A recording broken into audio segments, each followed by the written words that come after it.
Assalamualaikum warahmatullahi wabarakatuh. Saya Raisa Sahana, mahasiswa Ilmu Komunikasi. Di sini saya akan menjawab pertanyaan dari tugas komunikasi organisasi sesi 14.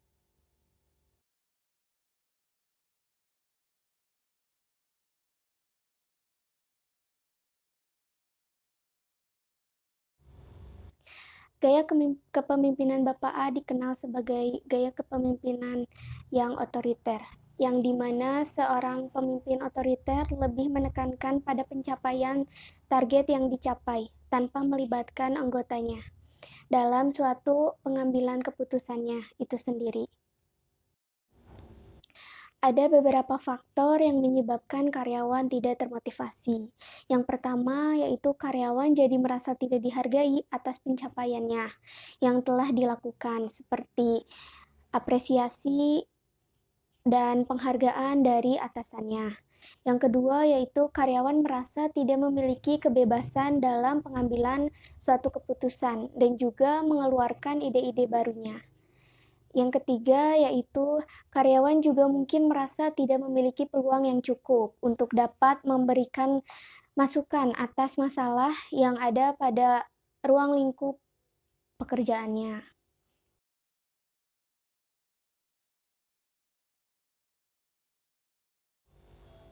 Yang pertama yaitu Bapak A seharusnya memahami bahwa pentingnya menjadi pemimpin yang dapat menginspirasi dan memotivasi para karyawannya. Dengan pelatihan kepemimpinan akan membantu membangun sikap positif, komunikasi yang baik, dan juga menciptakan lingkungan kerja yang nyaman. Yang kedua, dalam program ini juga harus mengajarkan pentingnya partisipasi dari karyawan dalam pengambilan suatu keputusan. Bapak A harus mengerti bagaimana mengimplementasikan kontribusi karyawan dalam pembuatan suatu keputusan.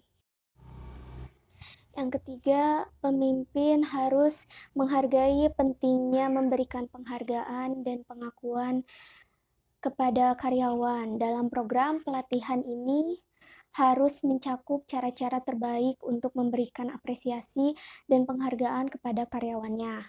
Yang keempat yaitu pentingnya kecerdasan emosional dalam kepemimpinan harus ditekankan dalam program pelatihan ini. Bapak A harus mengembangkan keterampilan manajemen emosi yang bijaksana untuk dirinya dan juga timnya.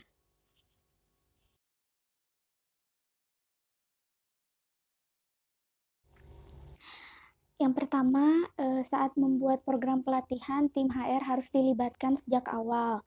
Mereka dapat membantu mengidentifikasi kebutuhan pelatihan tertentu dan mengintegrasikan program tersebut ke dalam struktur perusahaan. Yang kedua, program pelatihan dapat dibuat dalam bentuk workshop dengan mengajak Bapak A dan karyawannya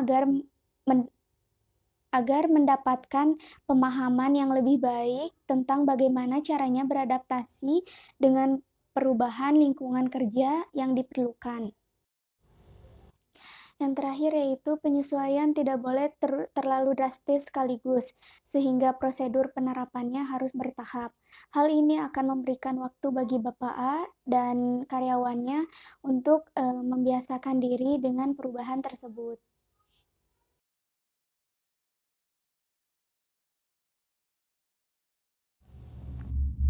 Yang pertama, setelah program pelatihan tersebut selesai, karyawan harus memberikan tanggapan melalui survei untuk menilai keefektifan dalam program tersebut. Yang kedua, yaitu pentingnya kinerja karyawan sebelum dan sesudah pelatihan dapat membantu program pelatihan ini memberikan dampak yang positif. Yang ketiga yaitu pengamatan langsung dan wawancara karyawan dapat dilakukan oleh tim HR dan manajemennya untuk mendapatkan pemahaman yang lebih baik tentang bagaimana gaya kepemimpinan dan budaya tempat kerja Bapak A telah berubah. Diharapkan perusahaan XYZ dapat meningkatkan moral dan loyalitas karyawan, serta menciptakan lingkungan kerja yang lebih positif dan produktif dengan adanya program pelatihan kepemimpinan yang tepat dan komitmen penuh dari Bapak A dan manajemennya tersebut.